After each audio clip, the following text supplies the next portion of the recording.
proceed with the rest of the program. We now I shall request the guests to kindly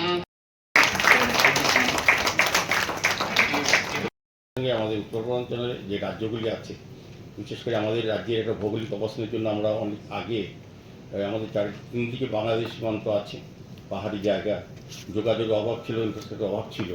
কিন্তু এখন সেই অভাবটি কিন্তু আমাদের কেন্দ্রীয় সরকারের সহায়তা, আমাদের রাজ্য সরকারের চিন্তাভাবনা দিশার মধ্যে উঠে এসছে। তো স্বাভাবিকভাবে আমি বলবো যে ইনফ্রাস্ট্রাকচার ডেভেলপমেন্ট অত্যন্ত প্রয়োজন এবং এই সেমিনারে এটা বিশেষ গুরুত্বপূর্ণ আলোচনার বিষয়। আমার আশা থাকবে 3 দিনব্যাপী যে সেমিনারে যারা অংশগ্রহণ করবেন তাদের মতামত, তাদের সুচিন্তিত চিন্তা ভাবনার মাধ্যমে আগামী দিনে আমাদের রোডম্যাপ তৈরি হবে। সারা ভারতবর্ষের ডেভেলপমেন্টের সঙ্গে আমাদের উত্তর পূর্বাঞ্চল এবং বিশেষ করে আমাদের ক্ষুদ্র পাহাড়ি রাজ্যের উন্নয়ন অনেকটা নির্ভর করে আপনাদের চিন্তা ভাবনা, আপনাদের রোডম্যাপের উপর। তো আমি সার্বিকভাবে আবারও আমাকে এই মহৎ অনুষ্ঠানে ইনভাইট করার জন্য, সুযোগ দেওয়ার জন্য কিছু বলা, আমি আপনাদের কৃতজ্ঞ।